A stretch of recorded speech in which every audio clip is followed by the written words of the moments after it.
मार्ग पे हम धर्म को तलाशेंगे वहीं जय भी मिलेगी। और इसी नाते से अगर आपने विक्रमादित्य की बात कही तो विक्रमादित्य, और वैसे मैं उज्जैन से भी आता हूँ, ये बात भी सही है, संयोग से बहुत सारे कारण से अलग अलग डिग्री में, लॉ की डिग्री भी मेरे पास है, तो उसका आनंद भी महसूस करता हूँ। लेकिन मूलतः जहाँ से आता हूँ वहाँ के बारे में आपने बता ही दिया है, तो मैं इतना सा एक घटनाक्रम याद दिलाता हूँ विक्रमादित्य और बेताल का। मूलतः बेताल आज के इस सब्जेक्ट से जुड़ के आएंगे अगर मैं बात कहूँगा। काल के प्रवाह में बहुत सारी बात ऐसी हो जाती है कि बेताल को भूत बता दिया जाता है। बेताल भूत नहीं है मूलतः। एक हमने रिसर्च सेंटर भी चालू कराया विक्रमादित्य का उज्जैन में, उसमें अलग अलग प्रकार की फेलोशिप दे करके उस सारी बातों को भी संकलित करने का प्रयास किया, लेकिन वो लंबी बात है। अभी तो मैं एक घटनाक्रम सुनाता हूँ विक्रमादित्य और बेताल के प्रसंग का, वो अपनी इस सब्जेक्ट से जुड़ेगा ऐसा मैं मान के चलता हूँ। बेताल और विक्रमादित्य के संवाद हो रहा है। बेताल को साथ में रखने के लिए विक्रमादित्य अपने प्रयत्न कर रहा है और उसको साथ ले जाने के प्रयत्न में बेताल उसको टालने के लिए कहानी सुनाता है। और कहानी का सार ये है कि वो एक घटनाक्रम सुनाता है कि एक ऋषि की कन्या है, और ऋषि की कन्या बहुत बुद्धिमान है, बहुत शरीर से भी अच्छी है, लेकिन उसकी अभी विवाह नहीं हुआ। उससे 3 अलग अलग लोग विवाह करना चाहते हैं, और विवाह के प्रसंग में घटनाक्रम ये घटता है। एक सेनापति है, एक युव राजकुमार है, एक मही का वनवासी है। संयोग ऐसा होता है कि कोई घटना घटती कि बेटी का शरीर छूट जाता है, तो ऋषि उसका जंगल में दाह संस्कार कर देते हैं। अब तीनों इतना प्रेम करते थे उससे, वो जीते जी तो मिले नहीं थे, लेकिन फिर भी मन में धारणा बना ली। तो जब उसका दाह संस्कार हो गया, दाह संस्कार के बाद राख उसकी माँ है, तो तीनों आते अपने अपने प्रकार से, तीनों ने अपना प्लान बना लिया, और वो तीनों अपने आप में प्रयास कर रहे कि वो मेरी पत्नी है, मेरी पत्नी है, मेरी पत्नी है। तीनों ने मान लिया।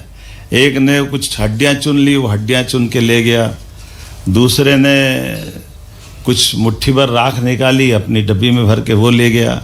तीसरे ने साफ सूफ करके अपनी झोपड़ी में ही बना ली, वो वहीं रहने लग गया। ये घटनाक्रम देख करके विक्रमादित्य से बेताल पूछते कि जरा विक्रम ये बताओ कि इस तीनों में से तीनों ने अपने अपने ढंग से रास्ते चुन लिए हैं, अब ये सही अर्थ में पत्नी किसकी हुई? क्या राख चुनने वाले की? हड्डियाँ ले जा करके उसका, हमारे यहाँ जो श्राद्ध की परंपरा है, दाग देने की परंपरा, नदी में विसर्जित करने की, दूसरे ने नदी में विसर्जित कर दी। तीसरे ने तो एक अपनी झोपड़ी बना करके वहीं रहना चालू कर दिया। तो ये असली में किसकी पत्नी मानी जाएगी? विक्रम अपने ढंग से उत्तर देता है। वो कहता, बेताल तुम्हारा प्रश्न बहुत उलझावा है, लेकिन मैं प्रयास करता हूँ कि मैं सही बताता हूँ। वो उत्तर देते हैं कि देखो, जिसने झोपड़ी बना के रहना चालू करा उसकी तो बेटी हुई, वो अपनी बेटी के रूप में मानेंगे। जिसने उसकी कुछ हड्डियाँ चुन करके दाग दिया वो उसकी बहन हुई, और जिसने अपने साथ रखा वो उसकी पत्नी हुई। ये बौद्धिक संपदा से जुड़ा हुआ मुद्दा है जो कल को हम सबको चुनौती के रूप में आएगा।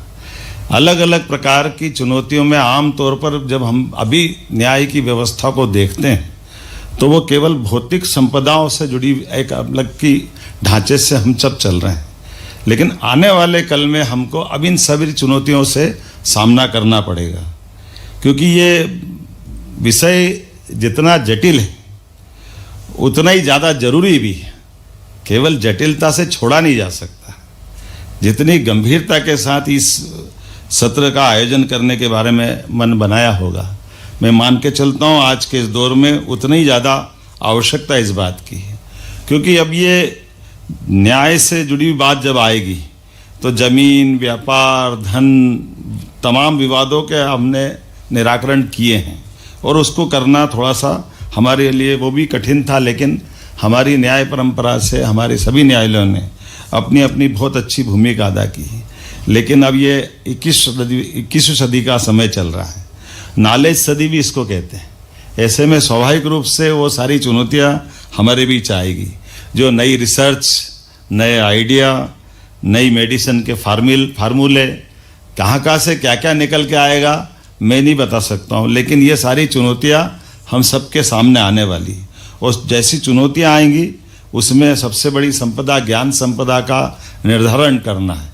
और जब ज्ञान संपदा का निर्धारण करने की बात आएगी तो स्वाभाविक रूप से हमको मालूम है कि ये जो विचार हैं, ये रचनात्मक विचारों की धारा कहाँ से निकल आए, आपने बहुत अच्छा वेद परंपरा का उदाहरण दिया है। और ऐसे में हमारे विभिन्न आविष्कार, ये सब बौद्धिक संपदा संबंधित अधिकारों की सुरक्षा के प्रश्न खड़े होंगे, तो स्वाभाविक रूप से इसमें न्यायपालिका पे हमारा वजन बढ़ेगा। और मैं मान के चलता हूँ आज के इस दौर में जब हम अपने इस विकास के तंत्र को देखते हैं, लेकिन मैं धन्यवाद देना चाहूँगा यशस्वी प्रधानमंत्री श्रीमान नरेंद्र मोदी जी को, जिनके कारण से वर्तमान के दौर में पहली बार 2016 में न्याय संपदा की नीति बना करके उनने हमको इस मार्ग पर एक तरह से चलना भी बताया और सरकार के माध्यम से हमारी लाइन भी डिसाइड की। और हमने सबने देखा काल के प्रभाव में जो कठिन समय गया है, मैं न्यायपालिका को भी धन्यवाद देना चाहूँगा। जब कोविड के कठिन काल में भी हमने आधुनिक समय के साथ चलना सीखा है। इतने कठिन काल में जब सब कुछ ठप्प हो गया, जान के लाले पड़े थे, लेकिन आपने अपना धर्म निभाया, न्यायालय ने अपनी भूमिका अदा की और न्याय की उस निर्बाल रूप से बहने वाली गंगा की धारा को बनाए रखा। मैं आप सबको बधाई भी देना चाहूँगा। और बदलते दौर में आज के इस अवसर पर, चूँकि हम सब जानते हैं कि कानून और व्यवस्थाओं के आधार पर चलने वाले शासन तंत्र की कामना करते हैं, तो स्वाभाविक रूप से कानून के लिए, कानून की व्यवस्थाओं के लिए जहाँ जहाँ जो ज़रूरत पड़ेगी, सरकार के मुखिया होने के नाते से मैं आपके साथ कदम से कदम मिला के खड़ा हूँ। निश्चित रूप से मैं आश्वस्त करता हूँ आज के इस सत्र के साथ, जब आप 2 दिन में अपने में उज्जैन का एक विशेष कारण भी है, वो अमृत मंथन की नगरी भी है, तो आपके विचारों के अमृत मंथन से जो कुछ निष्कर्ष निकलेगा, निश्चित रूप से सरकार, हम और आप मिलकर के मध्य प्रदेश के परिप्रेक्ष्य में हम वो व्यवस्था बनाने का प्रयास करेंगे जिन व्यवस्थाओं की यहाँ के विचारों के बाद ज़रूरत पड़ेगी। सभी प्रकार के सत्र, सभी प्रकार की व्यवस्थाओं के साथ भविष्य की चुनौतियों को लेकर के जो हो सकता है वो हम सब करें, क्योंकि मेरी जवाबदारी और इसलिए भी बढ़ जाती है क्योंकि मैं भी अभी डूबा हूँ। अभी माननीय आप सबने उल्लेख किया है कि इंडस्ट्रियल समिट अभी हम लगातार करते हुए एक नई धारा बनाने का प्रयास किया है कि हमारे लिए कानून और व्यवस्था की स्थिति बनाते बनाते हमारे राज्य की वित्तीय व्यवस्थाओं की तरफ भी ध्यान देने की ज़रूरत है। और वित्तीय व्यवस्थाओं में भी खासकर आज के ज़माने में जितने प्रकार की चुनौतियाँ हैं वो भी छिपी हुई नहीं है। हमारे तमाम प्रकार के स्टार्टअप से लगा करके अलग अलग प्रकार के व्यापार व्यवसाय से निकल कर जो इंडस्ट्रियों का रास्ता बना है, वो रास्ता भी बहुत अलग प्रकार का है, लेकिन इन सारी बातों के साथ ही हमको आगे बढ़ना है। और इसी कारण से हमने तय किया, जैसे यशस्वी प्रधानमंत्री ने सरकार बनाई तब भारत 11वें नंबर की अर्थव्यवस्था पे था, अभी हम सब जानते हैं कि वो 5वें नंबर पे आया, लेकिन अभी जो 2-1 दिन के रिजल्ट आए हैं उसके आधार पर तो 4थे नंबर पे हम पहुंच चुके। इसी प्रकार से हमने भी तय किया है कि हमारे अपने प्रदेश के अंदर हमारी इकोनॉमी हम डबल कर लेंगे 5 साल में, और कोशिश कर रहे हैं कि इसके साथ साथ सभी व्यवस्थाओं पे ध्यान दें। मुझे ध्यान दिलाया गया है, मैं धन्यवाद देना चाहूँगा डायस का, कि आपने कहा कि हमारे यहाँ 20 साल से लगभग हाईकोर्ट की अंदर पदों की बढ़ाने की ज़रूरत लग रही है, ताकि ये जो वर्कलोड बढ़ा है उस वर्कलोड का निराकरण करने के लिए, और इसी के साथ साथ और कई सारे अलग अलग प्रकार के सुधार की आवश्यकता भी पड़ेगी। मैं प्रत्येक जगह सरकार को आपके साथ खड़ा पाऊंगा। हमारे लिए अच्छी बात है, सौभाग्य से, कि हमारे बीच में आपका और हमारा ये जो परस्पर तालमेल है, ये सरकार के लेवल पे भी और जुडिशरी के लेवल पे भी इस तालमेल में कहीं कोई कसर नहीं, पहले भी नहीं थी, अभी भी नहीं। और ख़ास करके आज के इस समय में जब सर्वसुलभ न्याय की आवश्यकता हो, सुगमता की आवश्यकता हो, शीघ्र न्याय की बात हो, सस्ते न्याय की बात हो, सरल और स्थानीय भाषा की बात हो, और समदर्शी हो, अर्थात गरीब अमीर में अंतर नहीं करने वाला न्याय हो और संवेदनपूर्ण हो, तो स्वाभाविक रूप से इस सब में निश्चित रूप से मिल के चलने की आवश्यकता पड़ेगी और इसमें नई टेक्नोलॉजी की जरूरत पड़ेगी और नई टेक्नोलॉजी के माध्यम से हम सब इन उद्देश्यों की पूर्ति करेंगे। मेरी अपनी ओर से इस अच्छे आयोजन की बधाई। बहुत बहुत धन्यवाद।